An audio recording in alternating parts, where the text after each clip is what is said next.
Gini loh caranya mendaftar di sekuritas saham. Selamat datang saya ucapkan kepada teman-teman yang sedang menonton video ini. Kali ini saya akan membagikan kepada teman-teman semua cara mendaftar di sekuritas. Ya, cara mendaftar di sekuritas. Jadi bagi teman-teman yang mau menjadi investor saham, nah, ini nih caranya. Silakan ditonton ya sampai selesai. Di sini saya jelaskan nama-nama sekuritas yang ada di Indonesia dan teman-teman bisa gunakan, bisa mendaftar di situ. Yang pastinya bahwa sekuritas ini sudah terdaftar di OJK ya, dan datanya juga saya ambil di IDX Channel. Itu adalah websitenya punya Bursa Saham Indonesia. Nah, ini dia beberapa sekuritas yang ada di Indonesia. Jadi mulai dari Ajaib sampai Bahana, BCA, dan segala macam. Nah, jadi teman-teman bisa lihat sekuritas ini kemudahan-kemudahannya, dan memang tidak semua sekuritas memiliki kemudahan yang luar biasa ya. Kemudahan yang saya maksud itu adalah ketika kita mendaftar itu kita nggak repot. Kita tidak mesti datang ke kantor cabangnya untuk buka rekening. Jadi kita tinggal buka rekening dana nasabah itu melalui smartphone kita. Setelah aplikasinya kita sudah download ya. Oke, ini secara garis besar ya nama-nama sekuritasnya. Kita lanjut. Sebelum saya jelaskan lebih lanjut, maka saya perlu jelaskan ke teman-teman semua struktur pasar modal Indonesia. Ya, struktur pasar modal. Jadi kalau teman-teman eh, tahu bahwa ada namanya OJK, ada namanya sekuritas, ada namanya bursa saham. Nah, jadi itu peran mereka apa sih gitu kan? Nah, saya akan jelaskan di sini. Dan posisi investor atau kita sebagai investor itu di mana? Nah, jadi seperti ini adalah IDX ya, Indonesia Stock Exchange atau Bursa Saham Indonesia.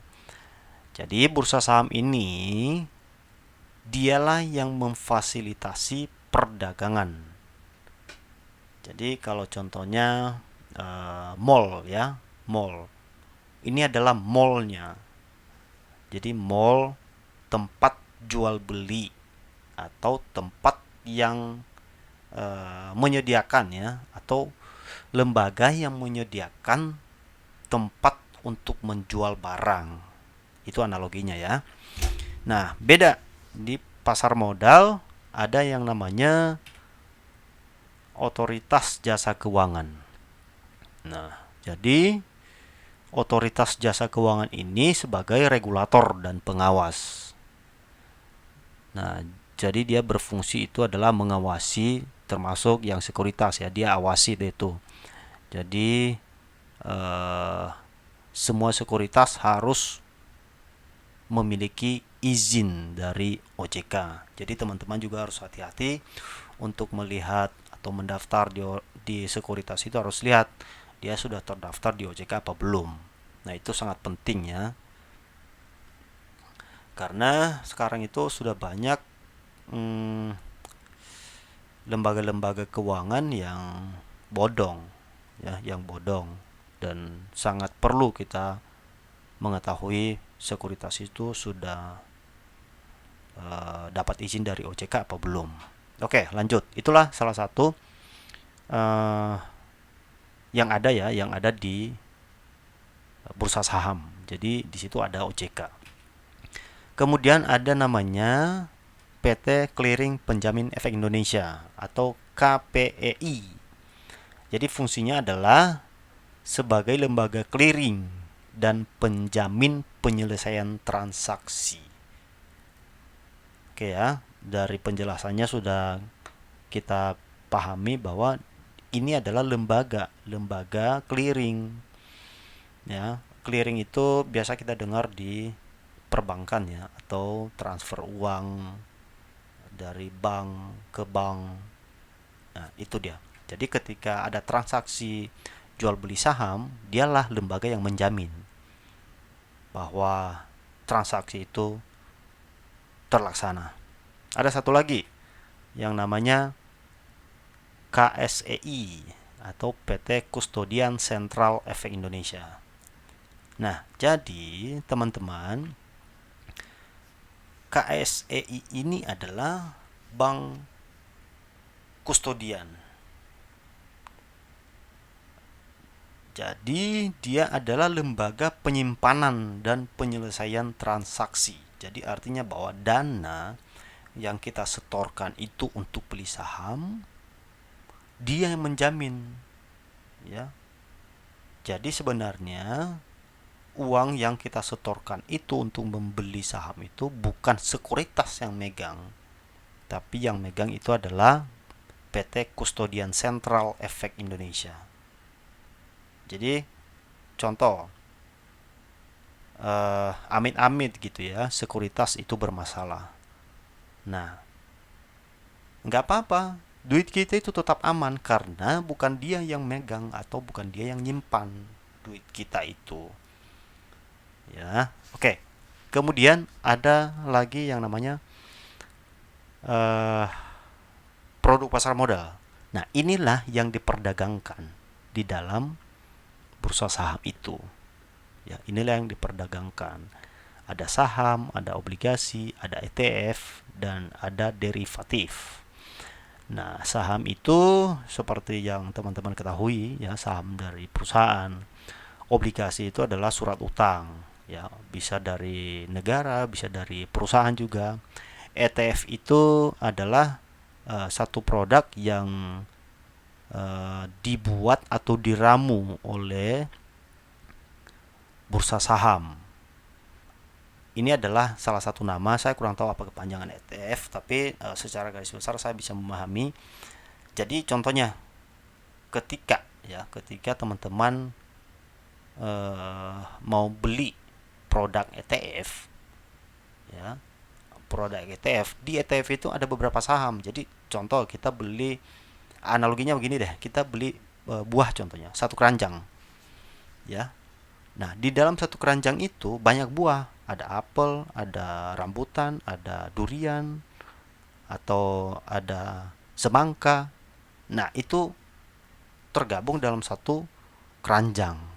Nah, itu analoginya, itu contohnya ETF itu. Jadi ETF itu adalah terdiri dari beberapa saham. Jadi itu bisa juga kita jual. Dan derivatif. Nah, derivatif ini saya juga kurang paham. Di video berikutnya saya akan jelaskan apa yang dimaksud dengan derivatif dan modelnya seperti apa, saya akan jelaskan. Oke. Sekarang di mana posisi sekuritas di sini? Nah, di sini dia posisi sekuritas. Ya. Di sini dia posisi sekuritas sebagai agen penjual. Apa yang dijual? Yaitu tadi produk pasar modal itu, saham, obligasi, ETF dan derivatif gitu. Jadi mungkin bisa kita sebut sebagai broker. Ya, broker sebagai agen penjual. Nah, posisi kita sebagai investor di mana di situ? Ini dia. Ya. Ini kita investor di sini. Jadi artinya kita transaksi jual beli saham itu melalui sekuritas. Jadi kita tidak bisa dan tidak boleh langsung beli ke pasar modal. Oke ya, seperti itu ya. Secara garis besar struktur pasar modal di Indonesia. Oke, kita lanjut.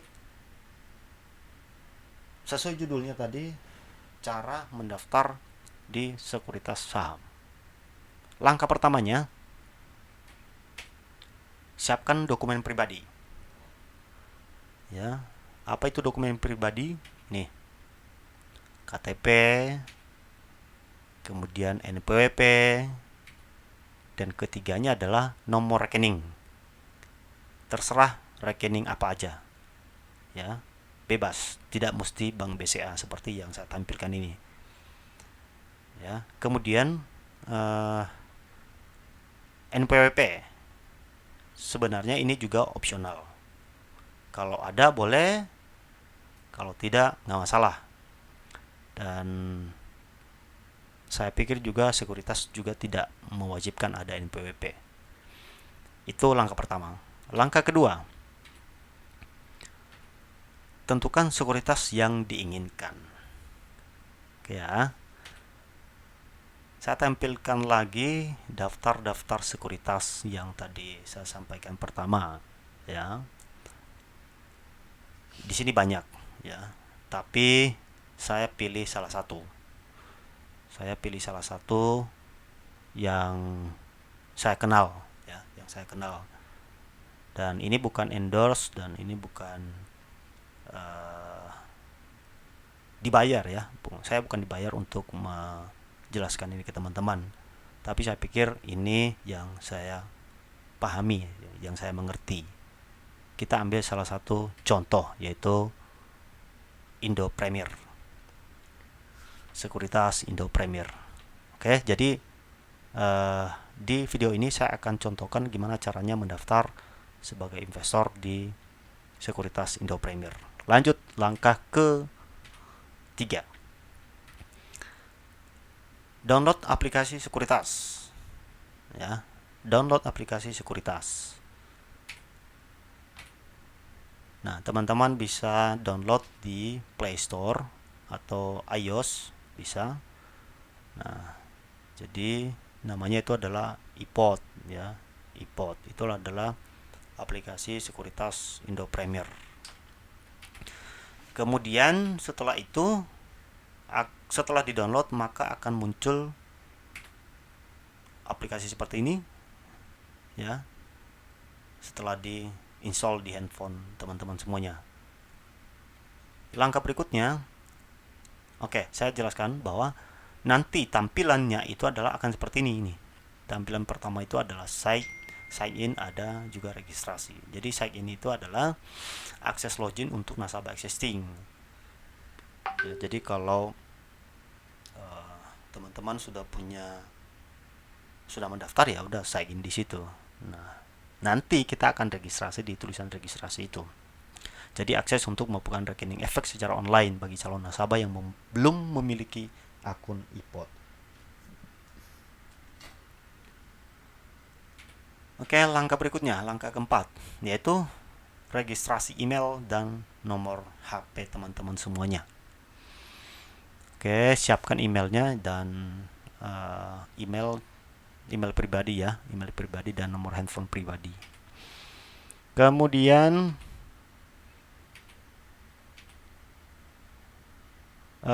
klik registrasinya, nanti akan muncul pop-up seperti ini, ya. Persiapkan KTP Anda, pena, kertas kosong untuk tanda tangan.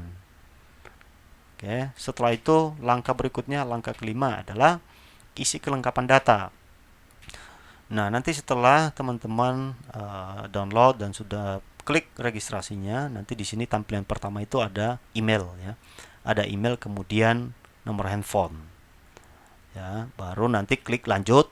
Nah, kemudian saya ingatkan lagi, yang perlu disiapkan itu adalah KTP, nomor rekening bank pribadi, dan NPWP. Di situ ada opsional, kemudian tanda tangan di atas kertas putih. Itu yang perlu teman-teman siapkan. Lanjut. Nah, setelah nanti teman-teman klik tombol lanjut, maka kode OTP, ya, akan dikirimkan ke nomor telepon yang telah teman-teman daftarkan tadi. Jadi untuk diverifikasi. Lanjut, langkah ke-6. Upload ini upload foto diri sebenarnya ini. Upload foto diri sambil memegang KTP. Tampilannya akan seperti ini. Nanti modelnya seperti ini. Ini akan difoto melalui aplikasinya iPod itu. Lanjut, langkah ketujuh, upload fotokopi KTP. Ya, upload fotokopi KTP. Lebih jelasnya sebenarnya scan KTP atau soft copy-nya KTP itu harus diupload. Tampilannya akan seperti ini. Nah, itu akan diupload, modenya seperti itu. Kemudian langkah ke-8, upload foto tanda tangan. Nah, itu tadi itu, tanda tangan teman-teman yang sudah ditandatangan di atas kertas putih. Itu akan di foto ya, difoto melalui aplikasinya juga. Jadi gampang sekali. Jadi kita nggak perlu tanda tangan, datang ke kantornya, tanda tangan berkas hard copy-nya nggak perlu. Jadi tinggal kita upload aja contoh atau spesimen tanda tangan kita. Nanti tampilannya akan seperti ini. Oke, nah buat tanda tangan Anda di atas kertas putih lalu difoto dari aplikasi iPod. Lanjut, langkah ke-9. Siapkan user ID. Ya, siapkan user ID dan password serta PIN. Nah, ada 3 yang perlu disiapkan ya, user ID, password serta PIN. Kemudian tampilannya nanti akan seperti ini. Silakan isi username-nya terserah, yang mudah diingat oleh Anda tapi jangan diingat oleh orang lain. Kemudian password, kemudian nanti dia akan minta PIN juga. Lanjut, langkah ke-10, konfirmasi data dan buka rekening RDN. RDN itu adalah rekening dana nasabah, itu kepanjangannya. Nah, kemudian setelah semuanya datanya diisi dengan benar, maka nanti akan tampil seperti ini, dan teman-teman bisa klik lanjut dan akan tampil juga seperti ini ya, akan tampil. Langsung klik buka rekening RDN, siapkan nomor rekening. Nah, itu tadi ya, siapkan nomor rekening pribadi. Jadi kita ini butuh rekening pribadi juga, supaya atau fungsinya itu adalah ketika uang kita yang akan kita belikan saham itu adalah berasal dari rekening pribadi kita. Begitu juga sebaliknya, nanti ketika kita jual saham itu akan ditransfer ke rekening pribadi kita itu.